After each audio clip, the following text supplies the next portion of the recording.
देवेंद्र फडणवीसजींच्या निर्देशाने राज्यातील महिला बचत गटांना, महिलांच्या कोऑपरेटिव्ह संस्थांना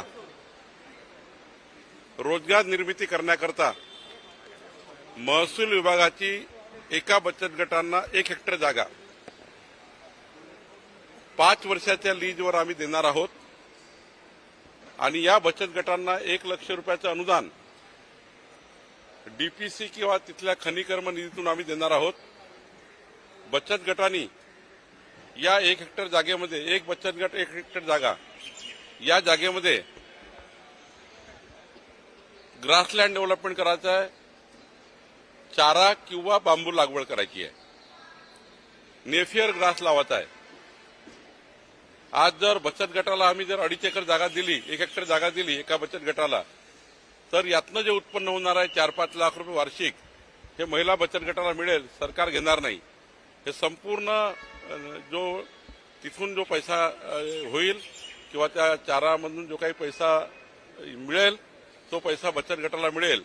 एकंदरीत एका ग्रुपमध्ये 10 महिलांना एका बचत गटामध्ये रोजगार निर्मिती करता मोठा प्रकल्प महसूल खात्याने हाती घेतलेला आहे।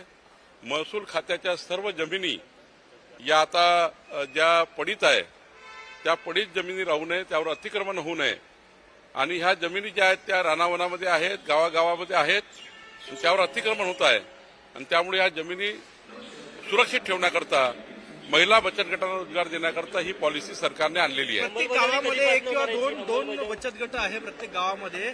सगळ्या बचत गटांना देणार ना? किती महिला आहे ज्यांना लाभ होईल अंदाजे?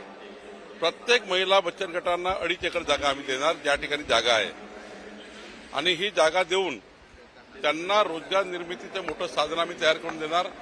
देवेंद्र फडणवीसजींनी महाराष्ट्राच्या जनतेला रोजगार निर्मितीबद्दलचा मोठा एक संकल्प केला होता, त्या संकल्पाला आम्ही आता पुढे करतो आहे आणि राज्यातल्या महिला बचत गटांना, महिलांच्या कोऑपरेटिव्ह सोसायटींना हा प्रकल्प आम्ही देतोय। तुम्ही आर्थिक मदत देताय, काही तांत्रिक मदत लागेल तर त्यांना वाटली तर ती पण शासनाकडे पुरवली जाईल का? तांत्रिक मदत आमचा ऍग्रिकल्चर डिपार्टमेंट देणार, तहसीलदारच्या कंट्रोलमध्ये हे बचत गट करणार।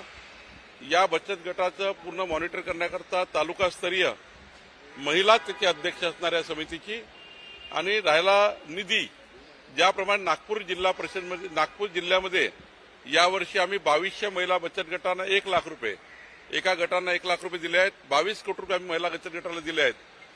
काही मायनिंग फाउंडेशनच्या माध्यमातून आम्ही निधी उपलब्ध केला आहे, असाच निधी आम्ही चारा पॉलिसी करता, बांबू लागवडी करता उपलब्ध करून देणार आहोत। राज्यभरात किती महिला बचत गटाला याचा फायदा होईल?